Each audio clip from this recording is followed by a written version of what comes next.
Hello guys, welcome back to my channel. இன்னைக்கு நம்ம என்ன டாபிக் பார்க்க போறோம் அப்படினா approaches and methods in English language teachingல இருந்து the direct method அப்படிங்கற டாபிக் தான் பார்க்க போறோம். direct methodனா என்ன அப்படினா இந்த மெத்தட்ல நம்ம லாங்குவேஜை வந்து டீச் பண்ணும்போதும் சரி அதை படிக்கும்போதும் சரி எந்த லாங்குவேஜ் நம்ம படிக்கிறோமோ அதாவது இங்கிலீஷ் படிக்கிறோம் இல்லையா அந்த இங்கிலீஷில் மட்டும்தான் நம்ம பேசணும் ப்ராக்டிஸ் பண்ணணும் அப்படின்றது தான் இந்த மெத்தடோட ஒரு பேசிக்கான கான்செப்ட். இப்போ வேறு ஏதாவது ஒரு டீச்சிங் மெத்தடோ அப்ரோச்சோ நம்ம எடுத்துக்கிட்டோம் அப்படின்னா அதில் ஸ்டூடெண்ட்ஸ் வந்து அவங்களோட கம்ஃபர்ட்காகவும் அவங்க ஈஸியாக அண்டர்ஸ்டாண்ட் பண்ணிக்கணும் அப்படின்றதுக்காகவும் அவங்களுக்கு மதர் டங்கில் ட்ரான்ஸ்லேட் பண்ணுறதா இருக்கட்டும் இல்லைனா மதர் டங்க்லேயே அவங்க இங்கிலீஷை படிக்கலாம் அப்படின்ற மாதிரியும் நிறைய ஆப்ஷன்ஸ் வந்து கொடுப்பாங்க. ஆனால் இந்த டைரக்ட் மெத்தடில் வந்து அந்த மாதிரி எந்த ஒரு ஆப்ஷனுமே கிடையாது. ஸ்டூடெண்ட்ஸ் வந்து இங்கிலீஷ் படிக்கணும் அப்படின்னா கண்டிப்பாக அவங்க இங்கிலீஷில் தான் பேசணும், இங்கிலீஷில் தான் எழுதணும் அப்படின்ற ஒரு ரூல் வந்து இவங்க ஃபாலோ பண்ணுவாங்க. ஏன் அப்படின்னா இப்போ வந்து நம்ம டிரான்ஸ்லேட் பண்ணி படிக்கிறோம் அப்படின்றப்போ நம்ம ரெண்டு லாங்குவேஜும் நம்மளுக்கு கிளியராக தெரியும், எல்லாம் ஓகே தான். ஆனால் அவ்வளோ சீக்கிரம் நம்ம இங்கிலீஷில் வந்து டெவலப் ஆக மாட்டோம் அப்படின்னு சொல்கிறாங்க. நம்ம டைரெக்டாக ஒரு லாங்குவேஜ் படிக்கணும்னா அந்த லாங்குவேஜ்லேயே நம்ம ட்ராவல் ஆனால் தான் சீக்கிரம் அதை கற்றுக்க முடியும், நிறைய கிளாரிஃபிகேஷன் நம்மளுக்கு கிடைக்கும் அப்படின்னு சொல்கிறாங்க. ஸோ இங்கிலீஷ் படிக்கணும்னு நினைக்கிறோன்னா ஃபுல் அண்ட் ஃபுல் இங்கிலீஷில் மட்டும்தான் பேசணும், மதர் டங்க் வந்து நாட் அலவுட் அப்படின்னு சொல்கிறாங்க. இதில் உள்ள பேசிக்கான இன்னொரு கான்செப்ட் என்ன அப்படின்னா இப்போ நம்மளோட மதர் டங்க் இப்போ தமிழ் இருக்குன்னு வச்சுக்கோங்களேன், அதை நம்ம எப்படி படித்தோம், நம்மளோட எல்டர்ஸ் எல்லாரும் என்ன லாங்குவேஜ் யூஸ் பண்ணுறாங்க, என்ன வேர்ட்ஸ் யூஸ் பண்ணுறாங்க, எந்த மாதிரி சிச்சுவேஷனுக்கு எந்த மாதிரி எமோஷனுக்கு எந்த மாதிரி வேர்ட்ஸ் யூஸ் பண்ணுறாங்க எல்லாத்தையுமே நல்லா அப்சர்வ் பண்ணோம் இல்லையா. அப்சர்வ் பண்ணிவிட்டு நம்ம பேச ஸ்டார்ட் பண்ணும்போது கண்டிப்பாக மிஸ்டேக்ஸ் பண்ணியிருப்போம். எடுத்த உடனே நம்ம ரொம்ப கிளியராலாம் பேச ஆரம்பிக்கல. வேர்ட்ஸ் ப்ரொனவுன்சியேஷனாக இருக்கட்டும் இல்லை கிராமட்டிக்கல் மிஸ்டேக்காக இருக்கட்டும் எல்லாமே கண்டிப்பாக நம்ம பண்ணியிருப்போம். ஆனால் அதை வந்து நம்மளோட பேரண்ட்ஸாக இருக்கட்டும் நம்மளோட எல்டர்ஸ் யாராக வேணா இருக்கலாம் அவங்க வந்து கரெக்ட் பண்ணுவாங்க. ஸோ அவங்க கரெக்ட் பண்ணும்போது நெக்ஸ்ட் டைம் நம்ம அந்த மிஸ்டேக் பண்ணாமல் அந்த சென்டென்ஸை வந்து மேக் பண்ண ட்ரை பண்ணுவோம். அதே மாதிரி இங்கிலீஷ்லேயும் நீங்கள் ட்ரை பண்ணுங்கள் அப்படின்னு சொல்கிறாங்க. நம்மளோட நேட்டிவ் லாங்குவேஜ் வந்து சின்ன வயசுலேருந்தே நம்ம ப்ராக்டிஸ் பண்ணுது. ஸோ இத்தனை வருஷமாக நம்ம அதை பழகுனதுனால நல்லா வந்துச்சு அப்படின்னு சொல்ல முடியாது. ஆல்மோஸ்ட் ஒரு 6 to 7 இயர்ஸ் நம்மளுக்கு எடுத்துக்குமா நம்ம நல்லா கிளியராக பேசுகிறதுக்கு. அப்போ நம்ம குழந்தையாக இருந்து பேச ஆரம்பித்ததுனால நம்மளுக்கு 6 to 7 இயர்ஸ் எடுத்துக்கிட்டோம். ஆனால் இப்போ வந்து நம்ம நல்லா க்ரோன் அப் ஆகிட்டோம். ஸோ நம்ம ஒரு லாங்குவேஜ் படிக்கணும் அப்படின்றப்போ அதில் உள்ள பேசிக் நம்மளுக்கு தெரியும். ஸோ அட்வான்ஸாக இங்கிலீஷ் படிக்கும்போது அதில் மிஸ்டேக்ஸ் வந்தாலும் பரவாயில்ல அப்படின்னு சொல்லிட்டு மதர் டங் யூஸ் பண்ணாமல் ஜஸ்ட் என்ன நம்மளுக்கு இங்கிலீஷில் தெரியுமோ அதை வந்து கண்டினியூஸாக பேசி பழகணும் அப்படின்னு சொல்கிறாங்க. பேசும்போது மிஸ்டேக்ஸ் வந்தால் ஓகே, டீச்சர்ஸ் வந்து அதை கரெக்ட் பண்ணுவாங்க. நெக்ஸ்ட் டைம் அந்த மிஸ்டேக் இல்லாமல் நம்ம பார்த்துக்கலாம். ஸோ கண்டினியூஸாக பேசணும் அப்படின்றது தான் இந்த மெத்தடில் வந்து ரொம்ப ஸ்ட்ராங்காக பிலீவ் பண்ணுற ஒரு விஷயமா இருக்குது. இதை எப்போ ஸ்டார்ட் பண்ணியிருக்காங்க அப்படின்னா 19th centuryயில் ஒரு கிளாஸ் ரூமில் டீச்சர் வந்து இங்கிலீஷ் டீச் பண்ணும்போது தான் இந்த மாதிரி நம்ம ஸ்டார்ட் பண்ணோம் அப்படின்னா அவங்களோட இங்கிலீஷ் லெவல் எந்த அளவுக்கு இருக்குது, நம்ம எந்த அளவு எஃபர்ட் போட்டு டீச் பண்ணலாம் அப்படின்றது வந்து ஸ்ட்ராங்காக தெரியும். அது மட்டும் இல்லாமல் அவங்க இன்னும் ஓப்பன் அப் ஆகிறதுக்கும் நிறைய லேர்ன் பண்ணிக்கிறதுக்கும் நிறைய பேசுகிறதுக்கும் இது ஹெல்ப் பண்ணும் அப்படின்றதுனால இந்த ஒரு மெத்தடை 19th centuryயில் இன்ட்ரடியூஸ் பண்ணி இப்போ வரைக்கும் அதை யூஸ் பண்ணிகிட்டு இருக்காங்க அப்படின்னு சொல்கிறாங்க. நெக்ஸ்ட் என்னென்னா டீச்சர்ஸ் வந்து நிறைய ப்ராக்டிஸ் பண்ணணும். ஒரு லாங்குவேஜை வந்து டீச் பண்ணுறதுக்கு முன்னாடி டீச்சர்ஸ்க்கு வந்து அதை பற்றி நிறைய நாலேஜ் இருக்கணும். அவங்க கிளியராக இருந்தால் தான் ஸ்டூடெண்ட்ஸ்க்கு டீச் பண்ண முடியும் அப்படின்னு சொல்கிறாங்க. நெக்ஸ்ட் என்னென்னா லெசன் பிளான் இருக்குது இல்லையா, அது ஒரு குட் மெத்தட் தான், கரெக்டு தான். ஆனால் அந்த லெசன் பிளான் வந்து ப்ரிப்பேர் பண்ணுறதுக்கு நிறைய டைம் எடுத்துக்கும். ஆஃப்டர் கிளாஸாக இருக்கட்டும், before class, during class, in between the கிளாஸாக இருக்கட்டும் எல்லாத்துலேயுமே டீச்சர்ஸ்க்கு வந்து நிறைய டைம் எடுத்துக்கும், அவங்க நிறைய எஃபர்ட் போட வேண்டியது இருக்கும். ஆனால் இந்த மெத்தடில் அப்படி கிடையாது. எல்லாத்தையுமே ஸ்டூடெண்ட்ஸோட கையில் ஒப்படைச்சிடுறாங்க. உங்களுக்கு எந்த அளவுக்கு இங்கிலீஷ் தெரியுமோ அதை பேசுங்க, மிச்சத்தை நாங்கள் கரெக்ட் பண்ணுறோம் அப்படின்னு சொல்லி டீச்சர்ஸோட ஒர்க் வந்து ரெடியூஸ் ஆகுது. அட் த சேம் டைம் அதை விட ஸ்டூடெண்ட்ஸ் வந்து நல்லா லேர்ன் பண்ணிக்கிறாங்க. நெக்ஸ்ட் இதில் உள்ள முக்கியமான ஸ்டெப்ஸ் என்னெல்லாம்னா ஃபர்ஸ்ட் ஒன் வந்து use only the target language.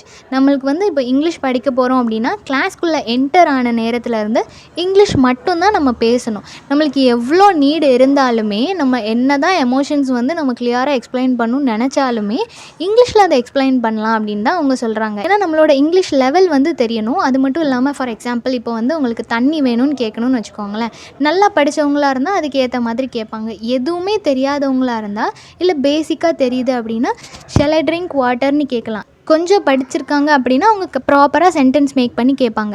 கொஞ்சம் கூட படிக்காதவங்க ஜஸ்ட் அவங்களுக்கு தெரியும் இல்லையா, தண்ணிக்கு இங்கிலீஷில் வாட்டர்னு சொல்லி தெரியும் இல்லையா, அப்போ வாட்டர்னு அவங்க கேட்டால் கூட அந்த டீச்சர் வந்து அந்த சென்டென்ஸ் ஃப்ரேம் பண்ணி இப்படி தான் சொல்லணுன்றதை அவங்களுக்கு சொல்லிக் கொடுப்பாங்க. ஸோ அவங்களுக்கு எந்த அளவுக்கு தெரிஞ்சிருக்கு அப்படின்றது டீச்சருக்கு தெரியணும் அப்படின்றதுக்காகவாது அவங்க இங்கிலீஷில் பேசணும் அப்படின்னு சொல்கிறாங்க.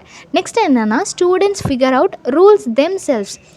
இப்போ வந்து இங்கிலீஷில் இந்த மாதிரி ரூல்ஸ் இருக்குது, கிராமரில் இந்த மாதிரி பேட்டர்ன் இருக்குது, ஸ்ட்ரக்சர் இருக்குது, இதெல்லாம் ஃபாலோ பண்ணி தான் நீங்கள் இங்கிலீஷ் பேசணும் அப்படின்னு சொல்லி டீச்சர் வந்து கண்டினியூஸாக எக்ஸ்பிளைன் பண்ணிகிட்டே இருந்தாங்க, கண்டினியூஸாக எழுதி போட்டுகிட்டே இருந்தாங்க அப்படின்னா ஸ்டூடெண்ட்ஸுக்கு வந்து கன்ஃபியூஸ் ஆகிறதுக்கு வாய்ப்பு இருக்குது. ஸோ அது எல்லாமே பை ப்ராக்டிஸில் அவங்களாவே ஃபிகர் அவுட் பண்ணுற மாதிரி டீச்சர்ஸ் வந்து எக்ஸ்பிளைன் பண்ணணும் அப்படின்னு சொல்கிறாங்க. எக்ஸ்பிளைன் அப்படின்னு சொல்லும்போது அந்த ஸ்ட்ரக்சர், அந்த ஃபார்மேட் எல்லாத்தையும் அவங்க எக்ஸ்பிளைன் பண்ண வேண்டாம். ஜஸ்ட் அவங்க கிளாஸில் வந்து டீச் பண்ணும்போதோ இல்லை எக்ஸாம்பிள்ஸ் சொல்லும்போதோ ஸ்டூடெண்ட்ஸ் வந்து அண்டர்ஸ்டாண்ட் பண்ணிக்கிற விதத்தில் இருந்தாலே போதும் அப்படின்னு சொல்கிறாங்க. ஃபார் எக்ஸாம்பிள் இப்போ தமிழ்லேயே எடுத்துக்கோங்களேன். இப்போ நான் கடைக்கு போவோம் அப்படின்னு நான் சொல்ல மாட்டேன் தானே, நான் கடைக்கு போவேன் அப்படின்னு சொல்லுவோம். அதே மாதிரி தான் இங்கிலீஷ்லேயும் தே, தெம், வி, அஸ் இந்த மாதிரியெல்லாம் வேர்ட்ஸ் வந்து இருக்குது. இப்போது இதே மாதிரி ஸ்டூடெண்ட்ஸ் அண்டர்ஸ்டாண்ட் பண்ணிக்கணும் அப்படின்றதுக்காக டீச்சர் வந்து கிளாஸில் மென்ஷன் பண்ணலாம். ஒரு ஸ்டூடெண்ட்டை பார்த்து ஹீ இஸ் அ ஸ்டூடெண்ட் அப்படின்னும், அதே மாதிரி 2 ஸ்டூடெண்ட்ஸை பார்த்து தே ஆர் ஸ்டூடெண்ட்ஸ் அப்படின்னு சொல்லி டிஃப்ரென்ஷியேட் பண்ணுறது மூலமாக மற்ற ஸ்டூடெண்ட்ஸ்க்கு வந்து தெரிய வரும். ஒரு பர்சன்னா யூ சொல்லணும், நிறைய பேர்னா தே சொல்லணும் அப்படின்னு சொல்லி அவங்களுக்கு ஒரு கிளாரிஃபிகேஷன் கிடைக்கும். ஸோ ஸ்டூடெண்ட்ஸ் புரிஞ்சுக்கிறதுக்காக கிளாஸ்லேயே டீச்சர் வந்து கரெக்டாக எக்ஸ்பிளைன் பண்ணணும் அப்படின்னு சொல்கிறாங்க. நெக்ஸ்ட் என்னென்னா, ஹைலி ஆக்டிவ். இதை டீச் பண்ணும்போது ஸ்டூடெண்ட்ஸ் எல்லாருமே ரொம்ப ஆக்டிவாக இருக்கிறது முக்கியமான ஒரு ஆஸ்பெக்ட்ஸ். ஏன் அப்படின்னா இதில் அவங்க பெருசாக எந்த ஒரு ஹோம்ஒர்க்குமே பண்ண போகிறதில்ல, எதுவுமே படிக்க போகிறதில்ல, ஜஸ்ட் அவங்க கேட்கணும், பேசணும்.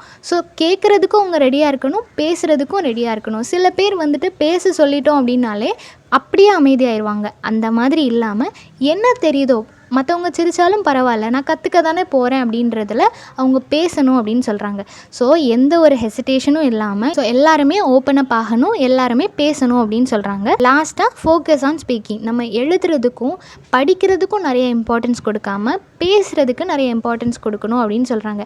எவ்வளோ நம்ம பேசுகிறோமோ, எவ்வளோ நம்ம கேட்குறோமோ அப்போ தான் நம்மளுக்கு நல்லா ப்ராக்டிஸ் ஆகும், அந்த லாங்குவேஜ் நம்மளுக்கு நல்லா புரியும்.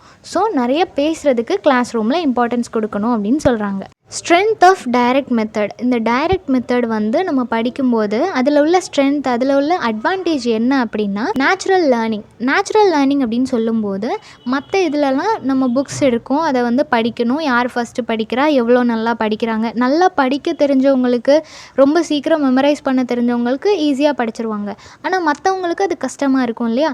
ஆனால் இந்த மெத்தடில் வந்து நேச்சுரலாகவே நம்ம பேச போகிறோம். என்ன கேட்குறோமோ, ப்ரீவியஸ் கிளாஸில் நம்ம என்ன கவனித்தோமோ அதை அப்படியே நம்ம பேச போகிறோம். நம்மளுக்கு என்ன தெரியுமோ அதை பேசினாலே போதும் அப்படின்றது தான் இவங்க சொல்கிறாங்க.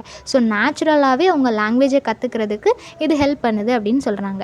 இன்னொன்று என்னென்னா, இம்ப்ரூவ்ட் ப்ரொனவுன்சியேஷன். இப்போ ஒரு வேர்ட் வந்து நம்ம நிறைய தடவை கேட்டிருப்போம், ஆனால் அதோட எக்ஸாக்ட் ப்ரொனவுன்சியேஷன் நம்மளுக்கு தெரியாது. நம்மளுக்கு அது எப்படி வருதோ, நம்ம எப்படி கேட்டோமோ அதை தான் நம்ம சொல்லுவோம்.